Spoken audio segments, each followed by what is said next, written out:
Welcome to the Week in Review, the show that brings you up to date on the week that was. Here are the top stories. India takes a step closer towards 9% growth.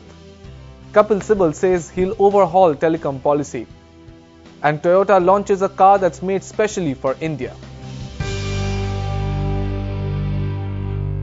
We start with the big news on the economy. India is now closer to its goal of growing at 9% a year.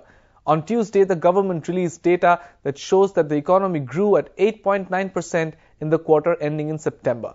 What's more, the revised numbers conclude the economy grew at the very same 8.9% in both the first quarter of this fiscal and the final quarter of the last one. And the second quarter has seen robust growth across sectors.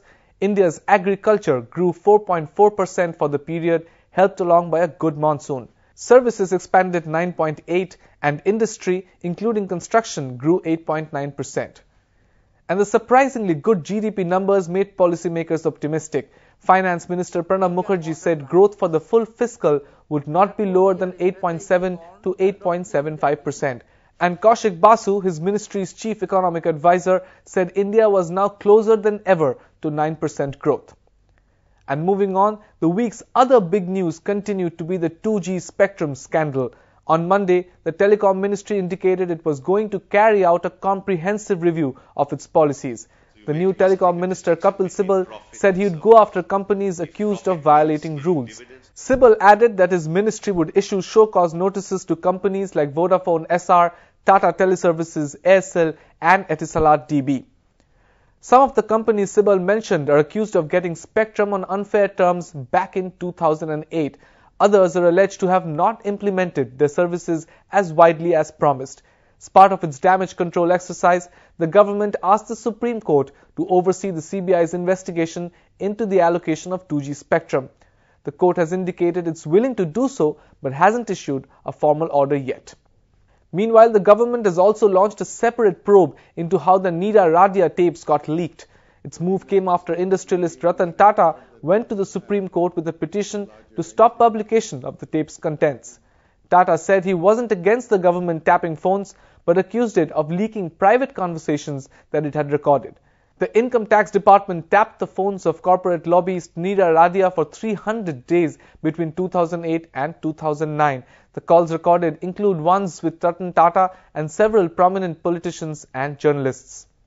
And switching to other news, Azim Premji is using a large chunk of his stake in Wipro to fund social causes. The Wipro chairman has transferred 213 million of his shares to the Azim Premji Foundation. They're valued at about 8,800 crores and will be used to fund development activities. Azim Premji controls the foundation and will retain voting rights on the shares. And two of India's top private sector lenders are ending some of their special loan schemes. On Wednesday, both ICICI Bank and mortgage lender HDFC announced they have stopped offering home loans with so-called teaser rates. The schemes offering those loans ended on Tuesday, the 30th of November. Special home loans offered borrowers rates of about 8.5% in the first year and would hike it up more than 9% thereafter. The RBI had expressed concern about teaser rates in early November. And here are some stories in brief. Divisions within the Congress in Andhra Pradesh came to a head on Monday with local leader Y.S. Jagan Mohan Reddy quitting the party. His exit came just days after the state got a new chief minister. That man, Kiran Kumar Reddy, set up a new cabinet on Wednesday filled with followers of Jagan Mohan's father, YSR. A surprise from Air India, the airline has decided to lease 57 planes, including 10 Airbus A330s and 14 A320s and Boeing 737s. Air India wants the aircraft for a 5-year period starting sometime next year. The carrier is already spending $11 billion buying some 111 planes.